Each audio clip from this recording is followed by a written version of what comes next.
Welcome to Barbara's Bulletin, the podcast where we dive into the latest news and current events from around the world. We're starting off with a significant development in the Middle East, where tensions have been running high between the United States and Iran. According to recent reports, President Donald Trump has sent back a new framework for a potential deal with Iran with tougher terms. The New York Times and Axios media outlets have reported that this new framework is aimed at securing a formal end to the war in the region and reopening the Strait of Hormuz maritime route. Trump has stated that his top priority for any deal is to prevent Iran from developing nuclear weapons, and he claims that Tehran has agreed to this condition. However, Iranian officials have previously cast doubt on Trump's assertions, and it appears that the two sides are still far apart on key issues. Iran has been insisting that it needs the release of $12 billion in frozen assets before it can move forward with substantive talks on its nuclear program. Additionally, Tehran wants Lebanon to be included in any deal, despite ongoing fighting in the region. Israel has been carrying out airstrikes and ground operations against the Iran-backed group Hezbollah, which has led to accusations of a scorched earth policy by Lebanese officials. The situation remains volatile, with bursts of armed conflict continuing despite a temporary ceasefire in April. The U.S. and Iranian blockades around the Strait of Hormuz have had a significant impact on global oil supplies, and a resolution to this crisis is eagerly awaited.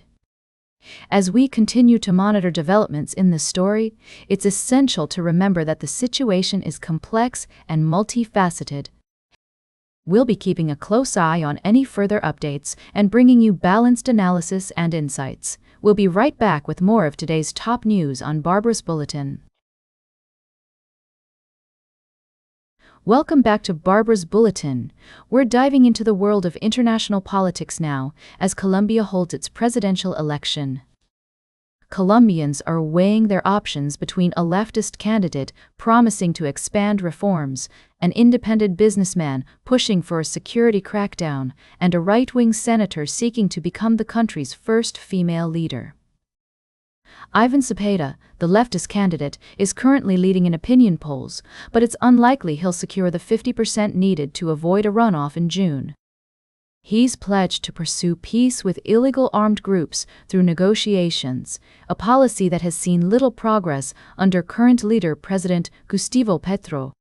Cepeda also plans to deepen reforms aimed at reducing inequality and poverty.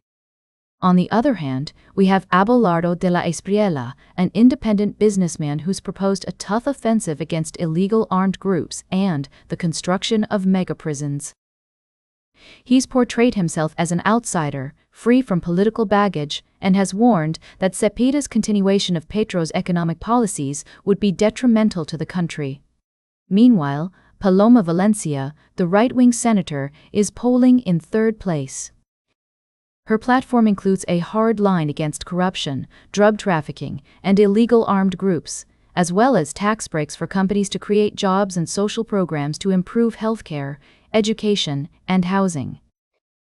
As the election unfolds, it's clear that Colombians are faced with a difficult decision. Will they opt for the promise of leftist reforms, or will they choose a more right-wing approach to tackling the country's issues? Whatever the outcome, one thing is certain: the future of Colombia hangs in the balance. Welcome back to Barbara's Bulletin. As we wrap up today's show, we're shifting our focus to the ongoing developments in Venezuela. The country has been at the center of international attention following the ouster of former President Nicolás Maduro and the subsequent leadership of acting President Delcy Rodríguez. Recent statements from opposition candidate Edmundo González Urrutia have added a new layer to the complex political landscape. González, who was recognized by several countries, including the United States, as the winner of the 2024 presidential election, has called for a new vote. This move is seen as an effort to increase pressure on Venezuelan authorities and the international community to address demands for a democratic transition. González's announcement also included an expression of support for opposition leader Maria Corina Machado, a Nobel laureate who has been advocating for fresh elections in the oil-rich nation. The situation is further complicated by the fact that acting President Rodriguez was elected in the same 2024 vote that many have deemed rigged. As the situation continues to unfold, it's essential to consider the various perspectives and interests at play. The United States, in particular, has been content with Rodriguez's leadership, as she appears more willing to cooperate with Washington's demands, including improved access to Venezuela's vast oil supply. However, for many Venezuelans and international observers, the legitimacy of the current government remains a significant concern. The call for new elections and a democratic transition is seen as a crucial step towards restoring stability and ensuring the representation of the Venezuelan people's interests.